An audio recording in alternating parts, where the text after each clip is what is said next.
Shin തിരികെ റൂമിലെത്തിയ സമയത്താണ് മുമ്പ് സാവോയുടെ കഫേയിൽ നിന്ന് പാഴ്സൽ വാങ്ങിയപ്പോൾ കിട്ടിയ കുറച്ച് ബ്രോഷർ അവിടെ ഇരിക്കുന്നത് കണ്ടത്. അവൻ കൊണ്ടുവന്ന ആ കവറിൽ അതിരിക്കുന്നത് കണ്ട് അവൻ്റെ ജോലിക്കാരിയായിരുന്നു അതെടുത്ത് അവിടെ വെച്ചത്. ആ ഗെയിമിലെ മെയിൻ ക്യാരക്ടേഴ്സിനെ ഉൾപ്പെടുത്തി സാവോ ചില പുതിയ ഐറ്റംസ് ഒക്കെ ഉണ്ടാക്കിയിരുന്നല്ലോ. അതിൻ്റെ പരസ്യം ഈ ബ്രോഷറിലുണ്ടായിരുന്നു. വെറുതെ തുറന്ന് നോക്കിയാൽ ഷിൻ അത് കാണാനിടയാവുന്നു. ഷിൻ ഷാവോയി എന്ന പേര് കണ്ടപ്പോൾ അത് ഷിയു ആയിരിക്കുമോ എന്നൊരു സംശയം അവനുണ്ടാവുന്നു. അങ്ങനെ അടുത്ത ദിവസം അവൻ നേരിട്ട് അറിയുന്നതിന് വേണ്ടിയിട്ട് അവൻ ആ ഗെയിം സെൻറ്ററിലേക്ക് പോകുന്നുണ്ട്. എന്തോ ആവശ്യത്തിനായി ഷോപ്പിന് പുറത്തേക്ക് ഇറങ്ങിയ സാവോ അവനിങ്ങനെ അങ്ങോട്ടേക്ക് വരുന്നത് കാണാനിടയാവുന്നു. പക്ഷേ അവൻ്റെ കാര്യത്തിൽ ആവശ്യമില്ലാതെ ഇടപെടേണ്ട ആവശ്യം അവൾക്കില്ലല്ലോ. അതുകൊണ്ട് തന്നെ അവൾ അത്ര കാര്യമാക്കുന്നില്ല. പക്ഷെ കുറച്ച് കഴിഞ്ഞപ്പോൾ ഹൂഷു അവളുടെ ഷോപ്പിലേക്ക് വരുന്നുണ്ട്. അന്ന് ഷിയു ജനറലിൻ്റെ റോൾ ചെയ്യാനായി വന്നിട്ടുണ്ട് എന്ന് ഹൂഷുവിനറിയാം. അതുകൊണ്ടാണ് അവൾ ഇങ്ങോട്ടേക്ക് വന്നിരിക്കുന്നത്.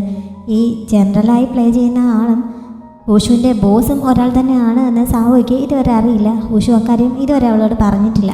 അവർ തമ്മിൽ എന്തോ പറഞ്ഞുകൊണ്ട് നിൽക്കുന്ന കൂട്ടത്തിലാണ് ഷിൻ ഗെയിം സെൻറ്ററിലേക്ക് പ്ലേ ചെയ്യാനായി പോയിട്ടുണ്ട് എന്നുള്ള കാര്യം സാവോ ഹൂഷുവിനോട് പറയുന്നത്. ഗെയിമിനുള്ളിൽ വെച്ച് ഷിയുവിനെ NPC ആയിട്ട് ഷിൻ കണ്ടാൽ ശരിയാവില്ല എന്ന് ഹൂഷുവിന് തോന്നുന്നതിനാൽ അവൾ അപ്പോൾ തന്നെ ഗെയിം സെൻറ്ററിലേക്ക് ഓടുന്നുണ്ട്. പക്ഷെ അവൾ ചെല്ലുമ്പോഴേക്കും ഗെയിം തുടങ്ങിക്കഴിഞ്ഞിരുന്നു. ഏതെങ്കിലും ഒരു റോൾ തനിക്ക് തരുമോ, താൻ സ്ഥിരമായി അവിടെ വന്ന് ഗെയിം കളിക്കാറുള്ളതല്ലേ, അതുകൊണ്ട് എന്തെങ്കിലും എക്സ്ക്യൂസ് ചെയ്യാൻ പറ്റുമോ എന്നൊക്കെ അവൾ റിസപ്ഷനിലുണ്ടായിരുന്ന ആളിനോട് കുറേ ചോദിക്കുന്നുണ്ട്. പക്ഷേ ഗെയിമിൻ്റെ റൂൾ അനുസരിച്ച് ഗെയിം തുടങ്ങിക്കഴിഞ്ഞാൽ പിന്നെ അതിനകത്ത് കയറാൻ പറ്റില്ല. മാത്രമല്ല ഈ ഗെയിം ഫുൾ ആളുള്ളതുകൊണ്ട് ഒരു റോൾ പോലും ഇപ്പോൾ ഒഴിവില്ല എന്നൊക്കെ അവർ പറയുന്നതിനാൽ അവൾക്ക് നിരാശയായി തിരികെ പോവേണ്ടി വരുന്നു. പക്ഷേ ഹൂഷു അങ്ങനെ പിന്മാറാൻ തയ്യാറില്ലായിരുന്നു. അവൾ കുറച്ച് മാറി നിന്ന് ആ റിസപ്ഷനിലെ നമ്പറിലേക്ക് വിളിച്ചിട്ട് ഫോണിലൊന്നും സംസാരിക്കുന്നില്ല. അങ്ങനെ അവിടെ ഉണ്ടായിരുന്ന ആളുടെ ശ്രദ്ധ തെറ്റിയ സമയം കൊണ്ട് അവൾ ഒളിച്ച് ആ ബിൽഡിങ്ങിനുള്ളിലേക്ക് കടക്കുന്നു. മുമ്പ് ഷീവിനൊപ്പം അവിടെ നിന്ന് എസ്കേപ്പ് ആവുന്ന സമയത്ത് അവൻ ഹാളിലേക്ക് എത്താനുള്ള ഒരു എമർജൻസി എക്സിറ്റ് അവൾക്ക് കാണിച്ചു കൊടുത്തിരുന്നല്ലോ. അതുവഴി അവൾ അതിനുള്ളിൽ കയറി പറ്റുന്നു. ഗെയിമിനുള്ളിൽ കടന്ന് അവൾ അവിടെ വെച്ച് ഷിന്നിനെ കാണുന്നുണ്ടെങ്കിലും അവൻ്റെ മുന്നിൽ പെടാതെ ഒഴിഞ്ഞു മാറുന്നുണ്ട്. അവനെ പിടിച്ചു നിർത്തുന്നതിന് വേണ്ടി അതുവഴി വന്ന ഒരു ക്യാരക്ടറിനെ പിടിച്ചു നിർത്തി അവൻ വലിയൊരു പണക്കാരൻ്റെ മകനാണ്, അവനോട് ചോദിച്ചാൽ അവൾക്ക് കാശ് കിട്ടും എന്നൊക്കെ പറഞ്ഞ് വിശ്വസിപ്പിച്ച് ഹൂഷു ആ പെൺകുട്ടിയെ ഷിന്നിൻ്റെ അടുത്തേക്ക് അയക്കുന്നു. ഇവളിപ്പോൾ ഇവിടെ എത്തിയിരിക്കുന്നത് അവളുടെ സ്വന്തം ഡ്രസ്സിലാണല്ലോ.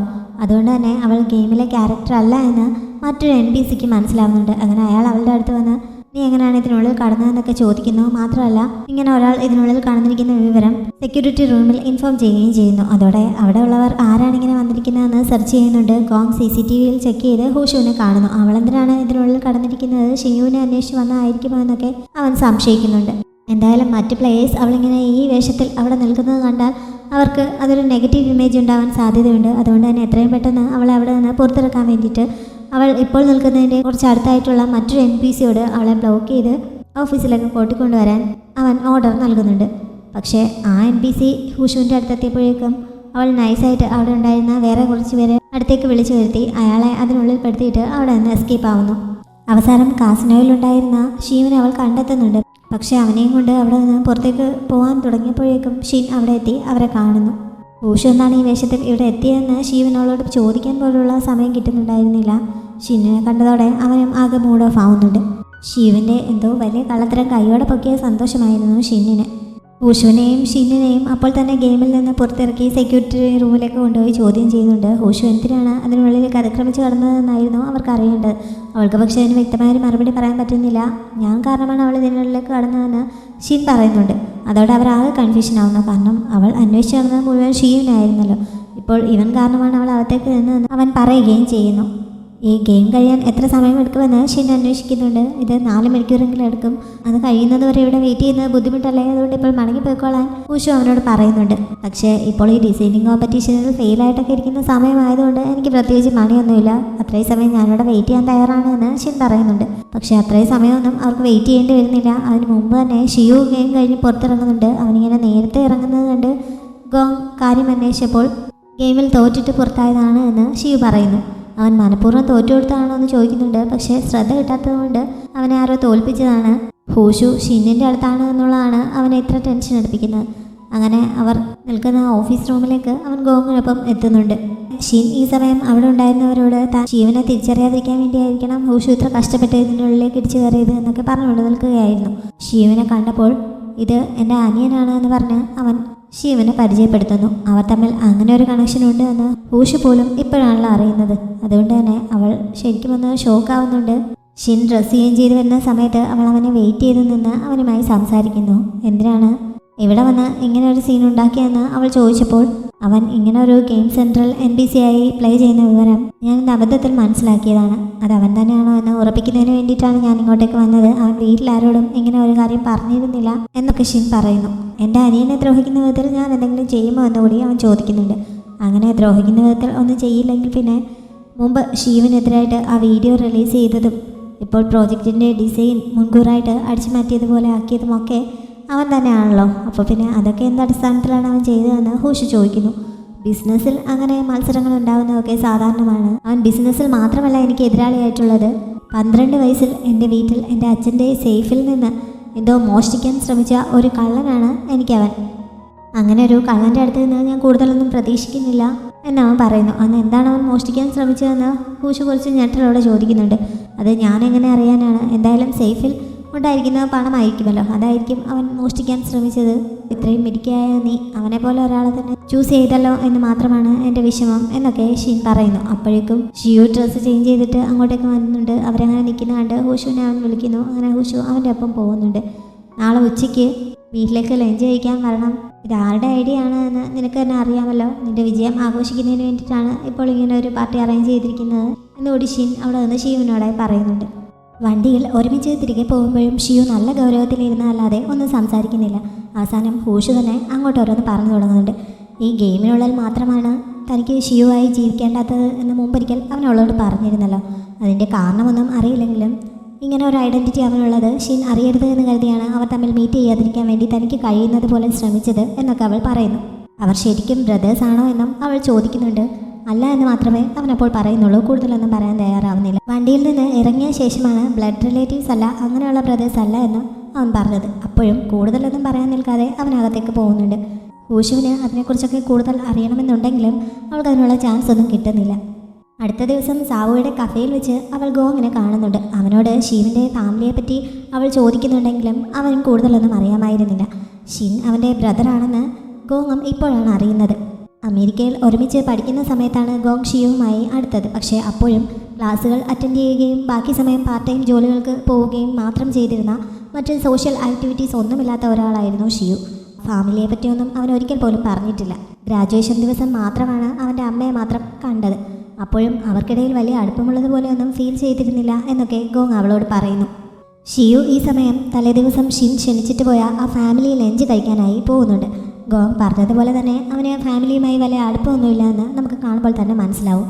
അവൻ്റെ സ്റ്റെപ്പ് ഫാദർ, അതായത് ഷിന്നിൻ്റെ അച്ഛൻ, അവൻ്റെ ഇപ്പോഴത്തെ നേട്ടങ്ങളെപ്പറ്റി പുകഴ്ത്തി പറയുന്നുണ്ടെങ്കിലും അതിലൊട്ടും ആത്മാർത്ഥതയില്ല എന്ന് ഷിയുവിനറിയാം. അതുകൊണ്ട് തന്നെ അവനതൊക്കെ കേട്ടിട്ട് ഒന്നും മിണ്ടാതിരിക്കുകയാണ്.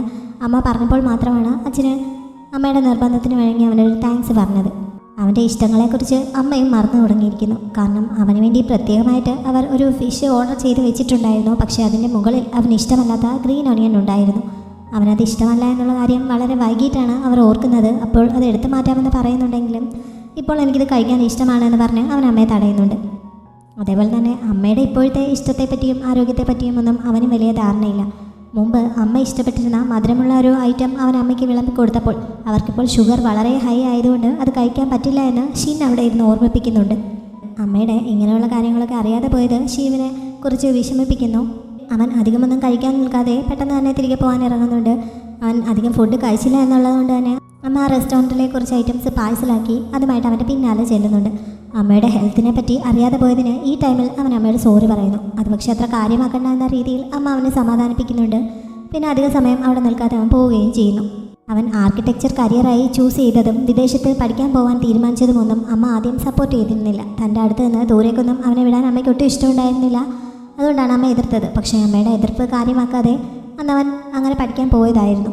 അതൊക്കെ ഓർത്തുകൊണ്ടാണ് അവൻ തിരികെ താമസ സ്ഥലത്തേക്ക് നടക്കുന്നത്. ഈ സമയത്താണ് ഹൂഷു അവിടെ താഴെ ഒരിടത്ത് നിന്ന് അവിടെയുള്ളൊരു മുത്തശ്ശിയെ തുണി അലക്കി പിഴിഞ്ഞ് വിരിക്കാനൊക്കെ ഹെൽപ്പ് ചെയ്യുന്നത് കണ്ടത്. അവളെ അങ്ങനെ അവിടെ വെച്ച് കണ്ടപ്പോൾ വളരെ വേണ്ടപ്പെട്ട ആരെയോ കണ്ട ഒരു ഫീലായിരുന്നു അവനെ കണ്ടപ്പോൾ അവൾ അവനെ കൂടി ഹെൽപ്പിന് വിളിക്കുന്നു. അങ്ങനെ രണ്ടുപേരും കൂടി വളരെ ആസ്വദിച്ച് അത് ചെയ്യാൻ തുടങ്ങുന്നു. ഇടയ്ക്ക് ഒരു തവണ ഹൂഷു തുണി പിടിച്ച് വലിച്ചപ്പോൾ രണ്ടുപേരും വളരെ ക്ലോസ് ആയിട്ട് വരുന്നു. രണ്ടുപേരുടെയും കൈ തമ്മിൽ ടച്ച് ആവുന്നുണ്ട്. ഈ സമയത്തൊക്കെ വളരെ റൊമാൻറ്റിക് ആയിട്ടുള്ള ഒരു മൂഡാണ് രണ്ടുപേർക്കും ഫീൽ ചെയ്യുന്നത്. പക്ഷെ രണ്ടുപേരും അത് പ്രകടിപ്പിക്കാതെ പെട്ടെന്ന് തന്നെ ജോലി ചെയ്ത് തീർക്കുന്നു. അത് ചെയ്തു കഴിഞ്ഞപ്പോൾ കൈക്ക് തണുപ്പടിച്ചതുപോലെ ഹൂഷു കൈ തുടയ്ക്കുന്നതും മറ്റും ഷിയു ശ്രദ്ധിക്കുന്നുണ്ട്. അതുകൊണ്ട് തന്നെ തിരികെ ചെന്ന് കഴിഞ്ഞപ്പോൾ അവൻ കുറച്ച് വെള്ളം ചൂടാക്കാൻ വെക്കുന്നു. ആ സമയത്ത് അമ്മ കൊടുത്തയച്ച ആ ഐറ്റം എടുത്ത് കഴിച്ചോളാൻ അവളോട് പറയുന്നുണ്ട്. ആരാണത് കൊടുത്തയച്ചതെന്ന് പക്ഷെ അവൻ പറയുന്നില്ല. വെള്ളം ചൂടാക്കി കൊണ്ട് കൊടുത്തപ്പോൾ കുടിക്കാനായിരിക്കുമെന്ന് കരുതി അവളത് നേരെ എടുത്ത് വായിലേക്ക് വെക്കുന്നുണ്ട്. വാ പൊള്ളിയപ്പോഴാണ് ഇത് നിൻ്റെ കൈ ചൂടാക്കാനാണ് എന്ന് അവൻ പറഞ്ഞത്. അതിന് ഹാൻഡ് ക്രീം ഉണ്ട് എന്ന് പറഞ്ഞ് അവൾ ഹാൻഡ് ക്രീം എടുത്ത് പുരട്ടാൻ തുടങ്ങിയപ്പോൾ അവനൊരു ഗ്ലൗസ് എടുത്തുകൊണ്ട് വന്നിട്ട് അതിലേക്ക് കുറച്ച് ക്രീം പുരട്ടി അത് നല്ലോണം സ്പ്രെഡ് ആക്കിയിട്ട് അത് അവളുടെ കയ്യിൽ ഇട്ട് കൊടുക്കുന്നു. ഹാൻഡ് ക്രീം നന്നായി വർക്കാവാൻ ഏറ്റവും ബെറ്റർ ഐഡിയ ഇതാണ് എന്ന് അവൻ പറയുന്നുണ്ട്. അവനെപ്പോലെ ഒരാൾക്ക് ഇങ്ങനെയുള്ള ടിപ്സൊക്കെ അറിയാമെന്നുള്ളത് അവളെ അത്ഭുതപ്പെടുത്തുന്നു. അവൾ അതിനെപ്പറ്റി ചോദിച്ചപ്പോൾ വിദേശത്ത് പഠിക്കുന്ന സമയത്ത് പാർട്ട് ടൈമായിട്ട് പാത്രം കഴുകാൻ പോകുമായിരുന്നു. ആ സമയത്ത് ഇങ്ങനെ തണുത്ത വെള്ളത്തിൽ എപ്പോഴും കൈ ഉപയോഗിക്കുന്നതിനാൽ കൈയൊക്കെ പൊട്ടുമായിരുന്നു. അന്ന് കൂടെ വർക്ക് ചെയ്ത ഒരു ഫ്രണ്ടാണ് ഇങ്ങനൊരു ടിപ്പ് പറഞ്ഞു തന്നത് എന്നൊക്കെ അവൻ പറയുന്നു. അത്ര കഷ്ടപ്പെട്ടുള്ള ഒരു പാസ്റ്റ് അവനുണ്ടായിരുന്നു എന്നുള്ളതും അവളെ അത്ഭുതപ്പെടുത്തുന്നുണ്ട്. അവനെപ്പോലൊരു ഗോൾഡൻ ബോയ്ക്ക് ഇങ്ങനെ ഒരു കഷ്ടപ്പാട് അനുഭവിക്കേണ്ട ആവശ്യമുണ്ടായിരുന്നു എന്നും അവൾ ചോദിക്കുന്നുണ്ട്. ഞാനങ്ങനെ ഗോൾഡൻ ബോയ് ഒന്നും അല്ല എന്നാണ് അവനതിന് മറുപടി പറഞ്ഞത്. ഷീൻ അവനെപ്പറ്റി മുമ്പ് പറഞ്ഞതാണ് ഹൂഷുവിനപ്പോൾ ഓർമ്മ വന്നത്. അവൻ്റെ അച്ഛൻ്റെ സേഫിൽ നിന്ന് ഷിയു എന്താ മോഷ്ടിക്കാൻ ശ്രമിച്ചു എന്നായിരുന്നല്ലോ ഷീൻ പറഞ്ഞത്. അതുപോലെ ഷിയുവിൻ്റെ ശരിക്കുള്ള അച്ഛൻ മരിച്ച് അധികം വൈകാതെ തന്നെ അമ്മ ഷീനിൻ്റെ അച്ഛനെ രണ്ടാമത് വിവാഹം കഴിക്കുകയായിരുന്നു. അദ്ദേഹത്തെ ബുദ്ധിമുട്ടിക്കേണ്ടെന്ന് കരുതി അവൻ അവരുടെ ചിലവിലൊന്നും ജീവിക്കാതെ സ്വന്തമായിട്ടാണ് വിദേശത്ത് പഠിക്കാൻ പോയ സമയത്ത് ചിലവൊക്കെ നോക്കിയിരുന്നത് എന്നുള്ള കാര്യം ഗോം പറഞ്ഞതും അവൾക്കപ്പോൾ ഓർമ്മ വരുന്നുണ്ട്. അന്നൊക്കെ അവൻ ഒരുപാട് കഷ്ടപ്പെടേണ്ടി വന്നിട്ടുണ്ടോ എന്ന് അവൾ അവനോട് ചോദിക്കുന്നു. പക്ഷേ ഷിയു അതിന് മറുപടി പറയാൻ തയ്യാറാവാതെ പെട്ടെന്ന് അവിടെ നിന്ന് എഴുന്നേറ്റ് പോകാൻ തുടങ്ങുന്നുണ്ട്. അവനെ വിടാൻ മനസ്സിലാത്തതുപോലെ ഹുഷു അവൻ്റെ കയ്യിൽ കയറി പിടിക്കുന്നുണ്ടെങ്കിലും അവൻ നോക്കിയപ്പോൾ കയ്യിലിരുന്ന ഹാൻഡ് ക്രീം അവൻ്റെ കയ്യിലേക്ക് വെച്ച് കൊടുത്തിട്ട് അവൻ കൂടി അത് ഉപയോഗിക്കുന്നത് നല്ലതാണെന്ന് അവൾ പറയുന്നു. അവൻ അതുവഴിയാതെ കയറി പോകുന്നുമുണ്ട്. സത്യത്തിൽ ഹൂഷുവിന് ഷിയു ഇങ്ങനെ വിഷമിച്ച് നിൽക്കുന്നതൊന്നും അത്ര ആക്സെപ്റ്റ് ചെയ്യാൻ പറ്റുന്നുണ്ടായിരുന്നില്ല. അവനെ സമാധാനിപ്പിക്കണമെന്നൊക്കെ അവൾക്ക് ആഗ്രഹമുണ്ട്. അവനാണെങ്കിൽ അതിനൊന്നും നിന്ന് കൊടുക്കുന്നില്ല. അടുത്ത ദിവസം സാവോയ്ക്കൊപ്പം അവൾ ഫുഡ് കഴിക്കാനായി പുറത്ത് പോകുന്നുണ്ടെങ്കിലും ആ സമയത്തും ഷിയുവിനെ പറ്റിയുള്ള ചിന്തകളായിരുന്നു അവളുടെ മനസ്സിൽ. അവളിങ്ങനെ മൂഡ് ഓഫ് ആയിരിക്കുന്നത് ശ്രദ്ധിച്ച സാവോ ഓരോന്ന് അവളോട് ചോദിക്കുന്നുണ്ട്. അങ്ങനെ അവസാനം അവൾ ഷിയുവിനെ പറ്റി സാവോയോട് പറയുന്നു. ഇപ്പോഴാണ് അവളുടെ ബോസും ഗെയിമിലെ ജനറൽ ഷിന്നും ഒരാളാണ് എന്ന് സാവോ അറിയുന്നത്. എല്ലാം കേട്ട് കഴിഞ്ഞപ്പോൾ ഹൂഷുവിന് ഷിയുവിനോടുള്ളത് വെറും ബോസിനോടുള്ള ഒരു സ്നേഹമാണ് എന്ന് തോന്നുന്നില്ല, മറിച്ച് അവനോടല്ലാതെ ഫീലിങ്സ് ഉണ്ടെന്നാണ് തനിക്ക് തോന്നുന്നത്. അല്ലെങ്കിൽ ഇങ്ങനെ അവൻ്റെ പേഴ്സണലായിട്ടുള്ള കാര്യങ്ങളിലൊന്നും ഇടപെടേണ്ട ആവശ്യം വരില്ലായിരുന്നു എന്നൊക്കെ സാവോ അവളോട് പറയുന്നു. മാത്രമല്ല തിരിച്ച് ഷിയുവിനും അവളോട് അതേപോലെ ഫീലിങ്സ് ഉണ്ടെന്നാണ് തോന്നുന്നത് എന്നും സാവോ അഭിപ്രായപ്പെടുന്നു. ചിന്തിച്ച് നോക്കിയപ്പോൾ അതിൽ ചിലപ്പോൾ യാഥാർത്ഥ്യമുണ്ടാവാൻ സാധ്യതയുണ്ട് എന്ന് ഹൂഷുവിനും തോന്നുന്നുണ്ട്. കാരണം കഴിഞ്ഞ കുറച്ച് ദിവസങ്ങളായിട്ട് അവർക്കിടയിൽ നടക്കുന്ന കാര്യങ്ങൾ അങ്ങനെയൊക്കെ ആണല്ലോ. അന്ന് വൈകിട്ട് തന്നെയായിരുന്നു ലൈമാൻ്റെ ഡിസൈൻ പ്രോജക്റ്റ് തങ്ങൾക്ക് കിട്ടിയതിൻ്റെ സന്തോഷം ആഘോഷിക്കുന്നതിനുള്ള കമ്പനി ഡിന്നർ ഷിയു ഓഫർ ചെയ്തിരുന്നത്. അങ്ങനെ അതിനും ഹൂഷ് പോകുന്നുണ്ട്. അവിടെ അവരുടെ ഓഫീസിലെ ടീം അംഗങ്ങളെ കൂടാതെ പുറത്ത് നിന്ന് ഒരു ബിസിനസ്സുകാരൻ കൂടി ഉണ്ടായിരുന്നു. വൂ എന്നാണ് അയാളുടെ പേര്.